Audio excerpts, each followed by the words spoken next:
Hello 11वीचे विद्यार्थी, परत एकदा स्वागत आहे तुमचं आपल्या एका नवीन व्हिडिओमध्ये. तर ज्या विद्यार्थ्यांनी अजून रजिस्ट्रेशन केलेलं नाही ते विद्यार्थी अजून रजिस्ट्रेशन करू शकता. आपल्या वेबसाईटवरती यायचं आहे. वेबसाईटवरती आल्यानंतर उजव्या कोपऱ्यामध्ये तुम्हाला स्टुडंट रजिस्ट्रेशनची लिंक दिसत आहे, त्या बटनला क्लिक करा आणि तुम्ही इथं नव्यानं रजिस्ट्रेशन करू शकता. या व्हिडिओमध्ये तुम्हाला मी पार्ट 1 कसा भरायचा आणि पार्ट 2 भरून तो लॉक कसा करायचा हे मी पूर्णपणे सांगणार आहे. त्यामुळे व्हिडिओ नक्की शेवटपर्यंत बघा आणि आपल्या चॅनलला सबस्क्राईब करायला विसरू नका, कारण आपल्या चॅनलवरती पूर्णपणे 11वीच्या ऍडमिशनच्या बाबतीत ज्या काही अपडेट असतील ते तुम्हाला या चॅनलवरती 100% मिळणार आहेत. तर या व्हिडिओमध्ये आपण 0 राऊंडसाठी फॉर्म फॉर्मची रजिस्ट्रेशन पासून ते फॉर्म ब्लॉक करण्यापर्यंतची end to end step by step process आहे ते आपण डिस्कस करणार आहे. तर बघा, 11 मेला म्हणजेच कालच आपली 0 राऊंड साठीची प्रोसेस आहे ती चालू झालेली आहे. तर हा जो राऊंड असणार आहे तो फक्त आणि फक्त व्यवस्थापन कोटा, इन हाऊस कोटा आणि अल्पसंख्याक कोट्यासाठी असणार आहे. हा राऊंड नॉर्मल विद्यार्थ्यांसाठी नसणार आहे. त्यामुळे ज्या विद्यार्थ्यांना व्यवस्थापन कोट्यामधून ऍडमिशन घ्यायचंय, इन हाऊस कोटामधून ऍडमिशन घ्यायचंय किंवा अल्पसंख्याक कोट्यामधून ऍडमिशन घ्यायचंय, त्याच विद्यार्थ्यांनी हा फॉर्म भरायचा आहे, हे लक्षात ठेवा. तर विद्यार्थ्यांनी गफलत न करता फॉर्म कसा भरायचा स्टेप बाय स्टेप ते आपण आता डिस्कस करणार आहे. तर पहिल्यांदा ज्या विद्यार्थ्यांनी अजून रजिस्ट्रेशन केलेलं नाही ते विद्यार्थी काय करू शकतात, आपल्या वेबसाईटला यायचं आहे. उजव्या साईडला स्टुडंट रजिस्ट्रेशन नावाची टॅब दिसते किंवा बटन आहे, त्याला क्लिक करा आणि तुम्ही इथं छान पद्धतीने तुम्ही रजिस्ट्रेशन करू शकता. आता रजिस्ट्रेशन करायची स्टेप बाय प्रोसेस कशी आहे ते तुम्हाला सांगतो. तर अर्जाचा पार्ट 1 पहिल्यांदा भरावा लागणार आहे आपल्याला आणि तो लॉक करावा लागेल. तर पहिल्यांदा पार्ट 1 कसा भरायचा म्हणजे स्टुडंट रजिस्ट्रेशन करून पार्ट 1 कसा भरायचा ह्यात आपण बघणार आहे. तर बघा, विद्यार्थ्याचं स्टुडंट रजिस्ट्रेशन आणि लॉग इन बाय स्टुडंट ह्यात आपण फ्लो फ्लो बाय फ्लो बघणार आहे. बघा, आपण वेबसाईटच्या जे होम पेज आहे तिथं आपण आल्यानंतर आपल्याला इथं स्टुडंट रजिस्ट्रेशनची जी बटन आहे त्याला क्लिक करायचं आहे. त्याला क्लिक केल्यानंतर बघा आपल्याला असं पेज ओपन होते. ठीक आहे, असं पेज ओपन झाल्यानंतर आपल्याला आता जर विद्यार्थी महाराष्ट्रातला असेल तर त्याला महाराष्ट्र विद्यार्थीला क्लिक करायचं आहे. त्याच्यानंतर तुम्ही फ्रेशर असाल, तुम्ही जर फ्रेशर असाल तर फ्रेशरला क्लिक करा, रिपीटर असेल तर रिपीटरला क्लिक करा, प्रिव्हियसली पास असेल तर त्याला क्लिक करा. नंतर SSC बोर्ड आहे, CBSE बोर्ड आहे, कुठलं बोर्ड आहे त्या पर्टिक्युलर बोर्डला क्लिक करा. त्याच्यानंतर तुमचा सीट नंबर टाका, मंथ ऑफ एक्झामिनेशन टाका आणि इयर ऑफ एक्झामिनेशन सिलेक्ट करा. तुमचं ऍप्लिकंटचं नाव इथं तुम्हाला टाकायचं आहे, ऍप्लिकंट कॉन्टॅक्ट डिटेल्स तुम्हाला ऍड करायचे, तुमचा ईमेल ID तयार करून ठेवा आणि तुमचा मोबाईल नंबर चालू असला पाहिजे, त्याच्यावरती OTP आला पाहिजे. सिक्युरिटी क्वेश्चन तुम्ही इथून सिलेक्ट करा, त्याचा आन्सर इथून सिलेक्ट करा आणि पासवर्ड टाकून काय करायचंय, तुम्हाला इथं कॅप्चा टाकायचा आहे. हा कॅप्चा टाकल्यानंतर तुम्हाला काय दिसणार आहे बघा, तुम्हाला या सगळ्या डिटेल टाकल्यानंतर तुम्हाला खाली रेजिस्टर वरती क्लिक करायचं आहे. क्लिक रेजिस्टर, सगळ्या डिटेल्स आपण फिलअप केल्यानंतर आपल्याला क्लिक रेजिस्टर करायचं आहे. अशा प्रकारे तुमचं रजिस्ट्रेशन कम्प्लीट झालेलं असणार आहे. आता रजिस्ट्रेशन झाल्यानंतर the applicant will receive the log in ID, विद्यार्थ्याला लॉग इन ID मिळेल आणि आपला पासवर्ड आपल्याला माहितीच असतो. परत विद्यार्थ्यांना या वेबसाईटला यायचं आहे. या वेबसाईटला आल्यानंतर आपल्याला लॉग इनला क्लिक करायचं आहे.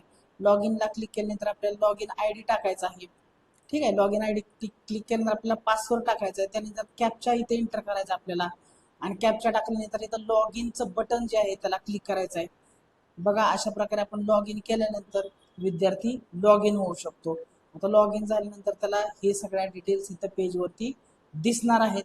आता रजिस्ट्रेशन डिटेल्स त्यानं कशा भरायच्यात म्हणजे पार्ट 1 कसा भरायचा आहे हे आपण डिस्कस करणार आहे. तर बघा, तुम्हाला डाव्या कोपऱ्यामध्ये जर तुम्ही बघितलं तर इथं ऍप्लिकेशन फॉर्म पार्ट 1 बघा, इथं कोपऱ्यामध्ये तुम्हाला बघायला मिळत आहे ऍप्लिकेशन फॉर्म पार्ट 1. इथं दिसतंय रजिस्ट्रेशन डिटेल्स लिहिले आहे त्याच्या डाव्या साईडला, तिथून रजिस्ट्रेशन डिटेल्स टाकायला चालू करायचं आहे.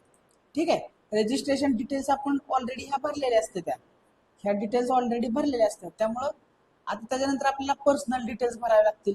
Student belongs to other than SSC board will fill below personal details like. आता समजा एखादा SSC बोर्डाचा सोडून दुसरा विद्यार्थी असेल तर त्याला ह्या सगळ्या डिटेल्स त्याला फिलअप कराव्या लागतील. बरोबर आहे. स्टुडंट जर काही रजिस्ट्रेशन करत असताना काही डिटेल्स जर चुकल्या असतील तर तो परत व्यवस्थित चुकलेल्या डिटेल्स परत व्यवस्थित ज्या करेक्ट आहेत त्या फिलअप करू शकतो. अशा प्रकारे हे झालं रजिस्ट्रेशन डिटेल्स, नंतर पर्सनल डिटेल्समध्ये आपल्याला नेम ऑफ द ॲप्लिकेंट, आईचं नाव, gender, date of birth, name of school, असं हे आपलं जर SSC बोर्डाचा विद्यार्थी असेल तर हे आपोआप फिलअप होऊन येतं, आणि जर नसेल तर त्याला हे पर्सनली जाऊन हे एडिट करावं लागणार आहे. त्याच्यानंतर ॲड्रेस डिटेल्स आपल्या टाकायच्यात. आपल्या स्टुडंटचा ॲड्रेस टाकायचा आहे, पिनकोड टाकायचा, स्टेट टाकायचं, डिस्ट्रिक्ट, तहसील, village, town, city, applicant contact details सगळं फिलअप करायचं. आणि त्याच्यानंतर सगळ्यात महत्त्वाची स्टेप येते, विद्यार्थ्याला पार्ट 1 मध्येच आपल्याला जी कॅटेगरी आहे ती चूज करावी लागणार आहे की विद्यार्थ्याची कॅटेगरी कुठली आहे. तर बघा पहिल्यांदा इथं does applicant belong to the handicap, handicap असेल तर काय करायचं, इथं येस ऑर नो करा, असेल तर येस करा, नसेल तर नो करा. आणि विद्यार्थ्यांनी जर कॅटेगरीमध्ये असेल तर समजा SC असेल, ST असेल, OBC असेल, EWS असेल, SCBC असेल, तर इथून सिलेक्टिव्हवर कॅटेगरीला क्लिक करायचं आहे आणि त्याच्यानंतर ते कॅटेगरी सिलेक्ट करायचे. आणि ते कॅटेगरी सिलेक्ट केल्यानंतर तुम्हाला कुठल्या कोट्यामधून तुम्हाला ऍडमिशन पाहिजे, SC कोट्यामधून, SCचा विद्यार्थी असेल तर तो SC मधूनच ऍडमिशन घेणार, त्यामुळे परत तिथं पण आपल्याला ते टाकायला लागणार आहे. आणि नंतर does applicant belong to the earthquake, हे असेल तर येस करा, नसेल तर नो करा. Applicant parent been transport online process area, हे येस ऑर नो, हे जे आपल्याला ॲप्लिकंट्स ग्रँडफा फ्रीडम फायटर असतील तर येस नो करा. Does applicant parents belong to the serviceman ऑक्सी, एक सर्व्हिसमॅन असतील तर येस करा, नसतील तर नो करा. Does applicant belong to sports category, sports कॅटेगरीमध्ये जर विद्यार्थी असेल तर येस करा, नो करा. जे काही तुमच्या रिलेटेड आहे ते तुम्हाला येस करायचं आहे, नसेल ते नो करायचं आहे. आता बघा सगळ्यात महत्त्वाची गोष्ट आहे, इन हाऊस कोटामधून ऍडमिशन पाहिजे का. आता सध्या जे विद्यार्थी 0 राऊंड मध्ये ऍप्लिकेशन करणार आहेत त्यांनी याला यस क्लिक करा, कारण त्यांना इन हाऊस कोटामधून ऍडमिशन केस आहे, त्यामुळे इन हाऊस कोट्याला क्लिक करा, आलं लक्षात. त्याच्यानंतर बघा आता आपल्याला काय करायचं, पुढे जायचं. त्याच्यानंतर आपल्याला पासिंग डिटेल्स, क्वालिफिकेशन डिटेल्स टाकायच्यात. बऱ्याचशा डिटेल्स इथं जे SSC विद्यार्थी असतील ते ऑलरेडी फिलअप करून येतील ह्या डिटेल्स इथं बघा, ह्या डिटेल्स ऑलरेडी फिलअप करून येतील. For students from the SSC board, marks already retrieve केले जातील, ऑटोमॅटिकली रिट्राईव्ह केले जातील, विद्यार्थ्यांना टाकायची गरज नाही. अदर एज्युकेशनल बोर्ड असेल तर विद्याला प्रत्येक प्रत्येक विषयाचे मार्क इथं फिलअप करावे लागतील बाय हँड, जर तो दुसरा असेल तर, दुसऱ्या बोर्डाचा विद्यार्थी असेल तर. ओके. आता त्याच्यानंतर सगळ्यात महत्वाची गोष्ट येते, आपल्याला qualification details for the other educational details, म्हणजे दुसऱ्या बोर्डाचा विद्यार्थी असेल तर इथं सगळ्या डिटेल्स फिलअप करायच्या आहेत. जर महाराष्ट्र बोर्डाचा असेल तर आपोआप डिटेल्स येतीलच. आता सगळ्यात महत्वाची गोष्ट डॉक्युमेंट व्हेरिफिकेशन डिटेल्स, अजून आपण पार्ट 1च करत आहोत, हे लक्षात घ्या. ऍप्लिकेशन डॉक्युमेंट्स व्हेरिफिकेशन डिटेल्स इथं नेक्स्ट करायचं आहे. नेक्स्ट केल्यानंतर तुम्हाला हे पेज ओपन होईल आणि आपल्याला हे बघा इथंच इन्स्ट्रक्शन मध्ये लिहिलेलं आहे, तुमच्याकडे सध्या जरी TC नसेल तरी चालेल, तुमचा TC हा ऍडमिशनच्या वेळेस लागणार आहे, त्यामुळे ऍडमिशनच्या वेळेस जर TC लागणार असेल तर इथं अपलोड करायची गरज नाही. आता 10th मार्कशीट तुमचं जे ऑनलाईन मिळालं आहे ते इथं अपलोड करा. स्कूल लिव्हिंग सर्टिफिकेट असेल तर अपलोड करा, नसेल तर करू नका, ऍडमिशनच्या वेळेस लागणार आहे ते. आता तुमचं जर तुम्ही OBC जर नॉन क्रिमिलियर सर्टिफिकेट असेल तुमच्याकडे, जर तुम्ही कास्टमध्ये असेल तर इथं नॉन क्रिमिलियर सर्टिफिकेट अपलोड करा 3ऱ्या नंबरला, कास्ट सर्टिफिकेट 4थ्या नंबरला अपलोड करा, स्पोर्ट्स सर्टिफिकेट असेल ते 5व्या नंबरला ऍड करा. अशा प्रकारे तुम्हाला इथं डिटेल्स ऍड करायचे आहेत. इथं हमीपत्र एक आहे बघा, हमीपत्राचा फॉर्मॅट आहे तो तुम्हाला ऑनलाईन मिळून जाईल आणि त्या तिथं लिहायचं आहे जे डॉक्युमेंट्स आता सिलेक्ट तुम्ही भरणार नाही ते तुम्ही ऍडमिशनच्या वेळेस किंवा ऍडमिशन झाल्यानंतर थोड्या दिवसाच्या ते डॉक्युमेंट आम्ही सबमिट करू, असं हमीपत्र तुम्हाला अपलोड करायचं असतं. ते हमीपत्र डाउनलोड करून ते हमीपत्र अपलोड करायचं आहे. ठीक आहे. त्याच्यानंतर तुम्हाला ज्या विद्यार्थ्यांनी अजून रजिस्ट्रेशन केलंच नसेल त्यांना 100 रुपयाची फी ऑनलाईन पेमेंट करायचं आहे. अशा प्रकारे ऑनलाईन पेमेंट केल्यानंतर तुम्हाला प्रिंट ऍप्लिकेशन फॉर्म करायचा आहे. प्रिंट ऍप्लिकेशन फॉर्म करायचा आहे, तिथं बघा तुम्हाला दिसत आहे, तुम्हाला इथं लॉक ऍप्लिकेशन फॉर्मचा ऑप्शन दिसत आहे बघा, पे ऍडमिशन प्रोसेस फी च्या खाली डाव्या साईडला बघा सगळ्यात खाली लॉक ऍप्लिकेशन फॉर्म वरती क्लिक केलं की तुम्हाला तिथं लॉक फॉर्म हा पार्ट 1 लॉक केला जाईल आणि तेव्हाच पार्ट 2 ओपन होणार आहे, हे लक्षात घ्या. आता पार्ट 2 कसा भरायचा हे आपण थोडक्यात सांगूया. हे तर आपल्याला डिटेल करायचं की पार्ट 2 भरायचा कसा. आता पार्ट 2 भरण्यासाठी पहिल्यांदा काय करायचं आहे, स्टुडंट ऍप्लिकेशन पार्ट 2 असा भरायचा आहे. तर तो पार्ट 2 मध्ये विद्यार्थी जास्तीत जास्त 1 ते 10 कॉलेजेस टाकू शकतात आता once part 1 is locked, part 2 will become accessible, म्हणून पहिल्यांदा पार्ट 1 लॉक करा, पार्ट 2 नंतर तुमचा ओपन झाला. आता तुमच्या ज्या काही डिटेल्स तुम्हाला ऍड करायचे बघा, पहिल्यांदा तुम्हाला काय टाकायचंय, choose stream and medium. Stream म्हणजे तुम्हाला आर्टला जायचंय, कॉमर्सला जायचंय का सायन्सला जायचंय, हे पहिल्यांदा सिलेक्ट करायचं ह्या 3 ऑप्शन मधून. त्याच्यानंतर आपल्याला मीडियम कुठला आहे, आपण कशातनं शिकलेलो आहे, सॉरी आपल्याला कशामधून मीडियमला पार्ट घ्यायचा, सायन्स घ्यायचं तर ते इंग्लिश मधून घ्यावं लागेल, कॉमर्स घ्यायचं इंग्लिश घ्यायचं का मराठी घ्यायचं, आर्ट्स घ्यायचं ते मराठी घ्यायचं का इंग्लिश घ्यायचं का हिंदी घ्यायचं, आपल्यावर डिपेंडेंट आहे. त्यामुळे तुम्हाला 2 गोष्टी इथं सिलेक्ट करायच्या आहेत. पहिली महत्वाची गोष्ट म्हणजे तुम्हाला स्ट्रीम चूज करायची आहे, त्याच्यानंतर तुम्हाला मीडियम चूज करायचं. मीडियम चूज केल्यानंतर चूज ज्युनियर कॉलेज. आता सगळ्यात महत्वाची गोष्ट आहे, आपल्या एरियामध्ये किती कॉलेजेस आहेत आणि कुठलं कॉलेज हे गव्हर्नमेंट आहे का एडेड कॉलेज आहे, त्याच्यानंतर कुठल्या प्रकारचं कॉलेज आहे, सेल्फ फायनान्स्ड कॉलेज आहे का ते प्रायव्हेट कॉलेज आहे, हे आपल्याला बघायचं असेल तर विद्यार्थ्यांना पहिल्यांदा महत्वाची गोष्ट म्हणजे त्या कॉलेजची लिस्ट काढा. हा जो राऊंड आहे तो कुणासाठी आहे, ज्या विद्यार्थ्यांना इन हाऊस कोटा मधून ऍडमिशन घ्यायचं आहे, मॅनेजमेंट कोट्यामधून ऍडमिशन घ्यायचं आहे, ज्यांचा कोट्यामध्ये ऍडमिशनसाठी फक्त 0 राऊंड आहे. पण ते कॉलेजेस कुठले कुठले आहेत हे बघायचं असेल तर विद्यार्थ्यांनी काय करायचं, पहिल्यांदा आपल्या एरियामध्ये कुठले कॉलेजेस आहेत हे कसं बघायचं हे तुम्हाला ऑनलाईन सांगत आहे. पहिल्यांदा तुम्हाला इथून स्ट्रीट चूज करायचं आहे. बघा, तुम्ही होमला आल्यानंतर इथं सर्च कॉलेजेस वरती क्लिक करायचं आहे. सर्च कॉलेजेस मध्ये क्लिक केल्यानंतर तुम्हाला पहिल्यांदा इथं काय करावं लागेल, सायन्स वरती क्लिक करायचं जर तुम्हाला सायन्स घ्यायचं असेल तर. नंतर मीडियम सिलेक्ट करावं लागेल. त्याच्यानंतर कुठल्या प्रकारचं कॉलेज, एडेड कॉलेज म्हणजे गव्हर्नमेंट कॉलेज असतं, बट लोकल ऑथॉरिटीज तिथे त्यांना काय करतात, चालवतात. गव्हर्नमेंट कॉलेज हे पूर्णपणे गव्हर्नमेंट द्वारे संचलित केलं जातं. पार्शियल एडेड म्हणजे निम गव्हर्नमेंट कॉलेज, सेल्फ फायनान्स म्हणजे प्रायव्हेट कॉलेज, अनएड म्हणजे कुठल्याच प्रकारचं ग्रँट अनग्रँटेड कॉलेज म्हणायचं त्याला, अनएडेड. आता इथं कॉलेज टाईप मध्ये बॉईज का को एज्युकेशन, तुम्ही हे सिलेक्ट नाही केलं काय फरक पडत नाही, त्यामुळे तुमचं हे सिलेक्ट करणं गरजेचं आहे. एडेड बघायचे असतील कॉलेज तुमच्या रिजन, आता रिजन वरती जावा. आता समजा कोल्हापूर सिलेक्ट केलं, डिस्ट्रिक्ट मध्ये जाऊन आपण कोल्हापूर सिलेक्ट केलं, तहसील मध्ये जाऊन आपण जर इथं कोल्हापूर सिलेक्ट केलं तर कोल्हापूरमध्ये कुठल्या प्रकारचे एडेड कॉलेज आहे ते आपल्याला दिसत आहेत. प्लस सगळ्यात महत्वाची गोष्ट म्हणजे त्याचा इनटेक किती आहे, ह्याच्यावरती जर क्लिक केलं तर आपल्याला बघा इथं मायनॉरिटी कोटा नॉट ऍप्लिकेबल, म्हणजे हे जे कॉलेज आहे राजर्षी छत्रपती शाहू कॉलेज, कदमवाडी रोड, विचारे माळ, ह्या कॉलेजमध्ये आपल्याला मॅनेजमेंट कोटासाठी 6 जागा बघायला मिळतात. म्हणजे महत्वाची गोष्ट बघा, तुम्ही जेव्हा 0 राऊंड साठी ऍप्लिकेशन करताय तर तुम्ही व्हॅकन्सी चेक करा. हाऊ टू चेक व्हॅकन्सी, आणि किती कॅप सीट्स आहेत आणि किती मॅनेजमेंटच्या आहेत हे तुम्हाला इथं बघायला मिळेल. त्याच्यानंतर प्रत्येक कॉलेजला तुम्ही सीट सिलेक्ट बघू शकता, व्हॅकन्सी किती आहे 0 राऊंड साठी. मॅनेजमेंटमध्ये 18 आहेत, इन हाऊसला 36 आहेत, टोटल 306 आहेत कॅपसाठी. तर सध्या कॅपसाठी फॉर्म आपण भरतच नाही, 0 राऊंडचं गोष्ट फक्त चालली आहे. ज्या विद्यार्थ्यांना management quota, in house quota आणि मायनॉरिटी कोटामधून ऍडमिशन घ्यायचं आहे त्या विद्यार्थ्यांसाठी हा राऊंड आहे. अजून एकदा सांगतोय, तर किती सीट शिल्लक आहे तर हे तुम्ही इथं चेक करू शकता प्रत्येक कॉलेजचे. आता हे सगळे झाले एडेड कॉलेज.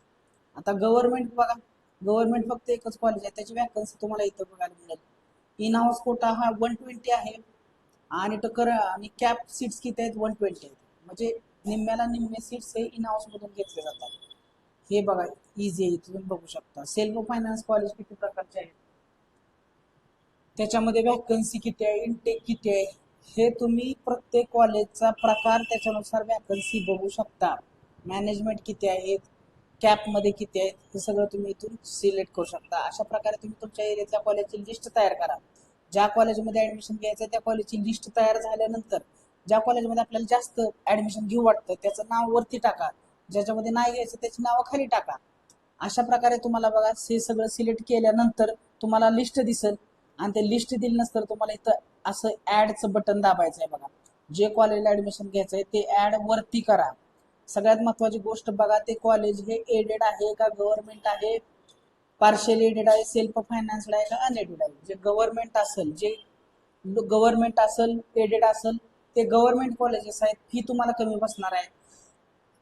पार्शियल एडेड कॉलेजमध्ये तुम्हाला एखादी जी तुमची जी बॅच असणार आहे ती फक्त तुमची एखादी डिव्हिजन असणार आहे ती फक्त गव्हर्नमेंट असणार, बाकी सगळ्या प्रायव्हेट मध्ये ऍडमिशन असतील. सेल्फ फायनान्स म्हणजे प्रायव्हेट कॉलेजेस, अनएडेड म्हणजे ज्याला ग्रांट अजून नाही ते, हे लक्षात ठेवा. ह्याच्यानुसार कॉलेज ऍड करा, इनटेक बघून वॅकन्सी बघून 0 राऊंड मध्ये ऍड करा. त्याच्यानंतर अशी लिस्ट ऍड झालेली तुम्हाला दिसत.